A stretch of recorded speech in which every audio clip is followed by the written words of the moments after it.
What do you make of the latest move? How far is it from eventually closing the Guantanamo Bay facilities promised by President Obama when he came into the office?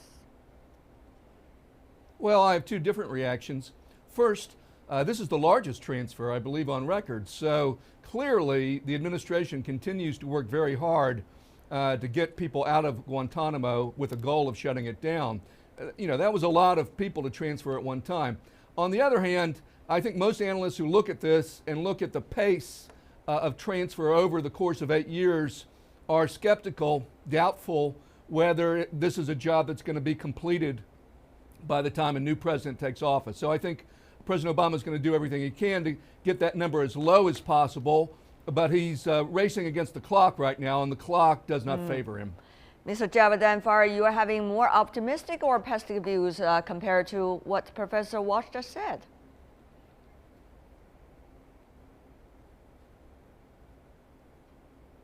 Well, I think Professor Walsh is correct. We have to be realistic about this. First of all, President Obama has to worry about his legacy. The number, he can't just release all of the prisoners at once. They have to be vetted. Right now, we see an increase in the number of terror attacks in Europe and in the Middle East. And although it's mostly ISIS now, he has to be very careful that anyone who is going to be released now is not going to be re-engaged in terrorist attacks, because if something happens, then he will, it will affect his legacy, and his administration will be blamed. So I think although Mr. Obama would like ideally to close the Guantanamo Bay, but this is a very sensitive process, and it's going to take a while. It is a sensitive process. However, in the case studies that people have done among a few hundred detainees, there are those that have already been identified as being mistakenly found guilty. So, can the U.S. government do anything to, in a way, bring back the reputation of these gentlemen? And also, what would that mean for the others that are still left in the facility? What would that mean to their fate? Mr. Javedanfar, do you think the Arab countries is likely to ask those questions, or they're likely already being muted at this moment, 14 years after?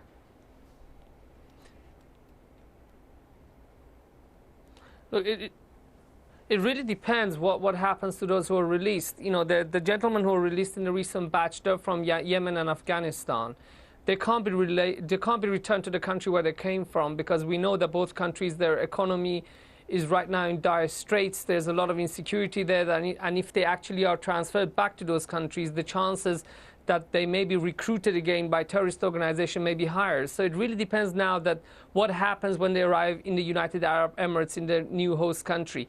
If they are rehabilitated, if they go back to their normal lives and this program is successful, then I think, yes, that's going to have a very positive impact. Professor Walsh, I'm not sure whether Mr. Javedanfar really answered my question, but let me ask you the same question, which is, there have been cases, it could be sporadic, but there are cases in which the gentlemen that have been, in a way, enclosed in the Guantanamo Bay have been found not necessarily guilty as previously accused. They are innocent. So, how would they be treated with this after they are being released to, let's just say, United Arab Emirates?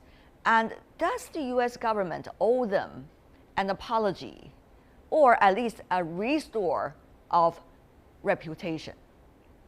After all, these young men's life could be ruined by the 14 years in the Guantanamo Bay if they're not guilty. Yeah, and I would expect that some of them are not guilty, given sort of the helter-skelter way in which people were scooped up and taken there. But I think if you look at criminal justice systems, just normal criminal justice systems, right? The whole Guantanamo process is not the normal judicial process in the United States. But if you look at just normal judicial processes, whether it's China or the US or even Europe and elsewhere, if people are wrongly convicted, it's not often that therefore then the state comes out and issues apologies and makes all their lives better. Unfortunately, and I think this is unfortunate, if someone is found to be wrongfully accused and released. They simply are released back into society. I think we should do more than that, but that is sort of standard practice. So if that's standard practice in a normal judicial system, then I sure as heck don't think it's going to happen with Guantanamo, which was really more of a military judicial system. And frankly, given that this is a political battle domestically in the U.S., I don't think any politician is going to want to be calling a lot of attention to this either way. Now, again, if this was simple domestic law, those folks who were released, who were wrongly convicted, would have avenue to the U.S. courts, and they could sue the state or sue others for wrongful conviction and try to be compensated.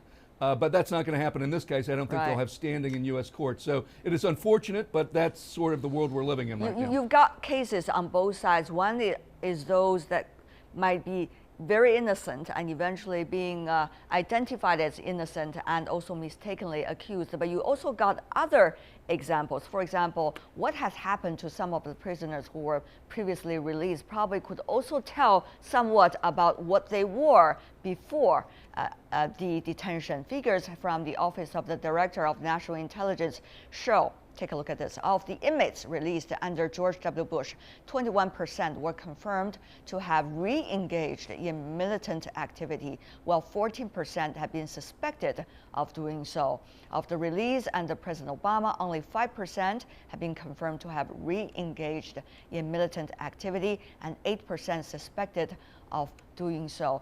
We cannot tell as to why the number could be so different from one another, but it is legitimate to ask Mr. Javedanfar, what's going to happen to these people once they are being released? How much promises have the host countries, not their home countries, but the host countries, have promised to the United States? Or the U.S. just simply export all the problems to these ally countries, that's it. Whatever has happened to them doesn't matter.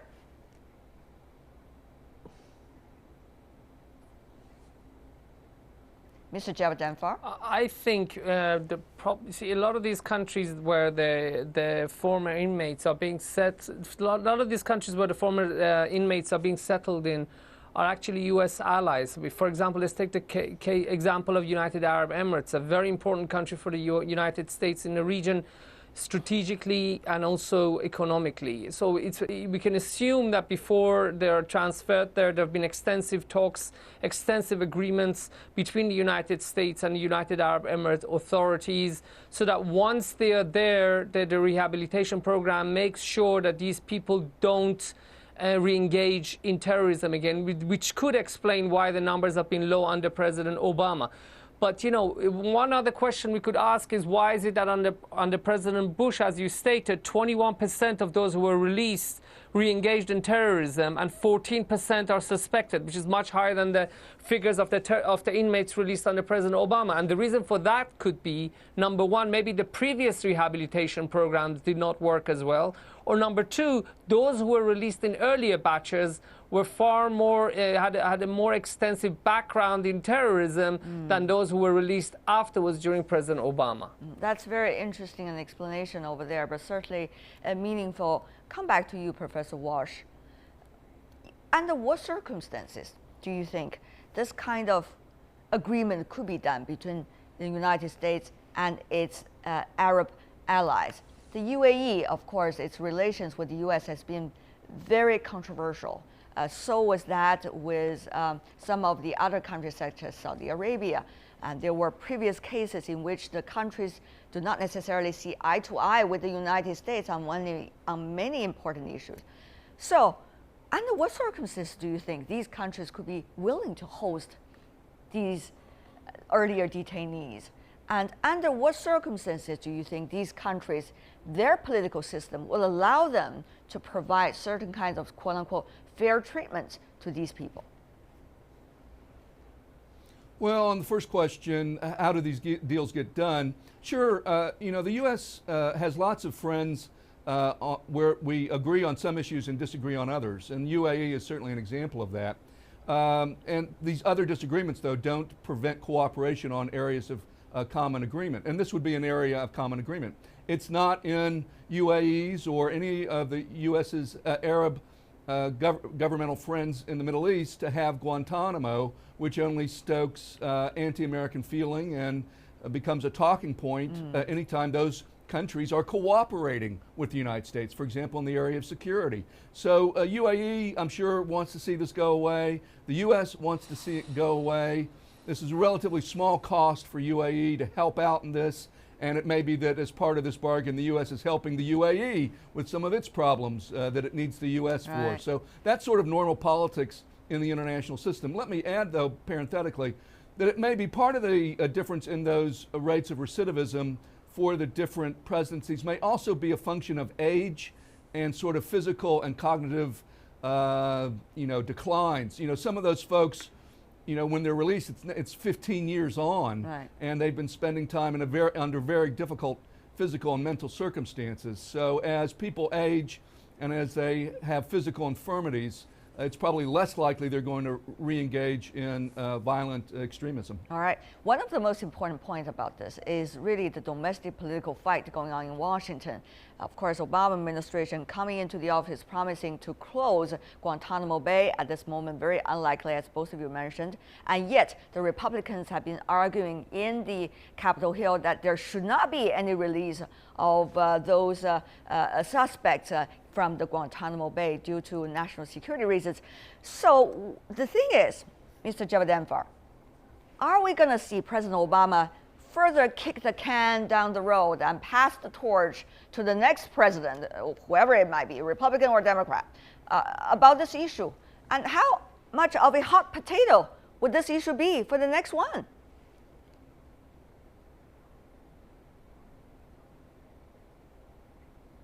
Well, to be quite honest with you, I don't think President Obama wants to kick the can. I think President Obama, in an ideal world, would like all of Guantanamo Bay detention center closed and locked, and with a picture of him standing in front of the doors of the Guantanamo Bay detention center being closed forever. That would be the ideal situation. But President Obama is not going to get that because, number one, as we said, the security considerations, you can't release all the 61 people who are there. And number two, let's not forget, in America, there's bipartisan politics.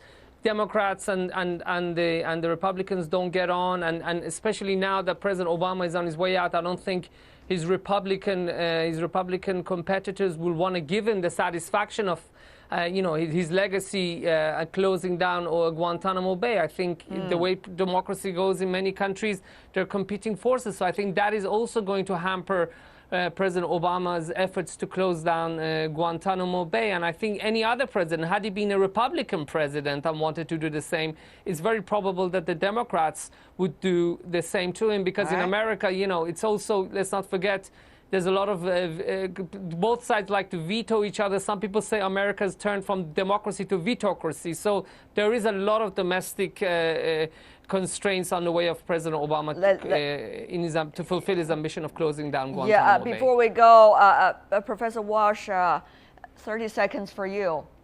Who's going to take that can? And who is going to boil that hot potato once again? The next president? Well, if you look at the most election models, it's not a done deal, but it's certainly more likely than unlikely that Hillary Clinton will be elected president. And I think this is just a sort of issue that's they'll keep working at it. And let's face it, some people are just going to grow old and die, and it will self-resolve over time, unfortunately. But I think this is just slow and steady progress over time. Now, and it's not really a campaign issue in the election. I think America is not focused on this. But if Mr. Trump were to win and he were to expand it, that would make it an issue again. So that would change it from something that's really not a priority, not a political football today, more quiet, at least relative to other issues, and that would infuse it with new political juice, and so it would become a new issue, I think, under a President Trump.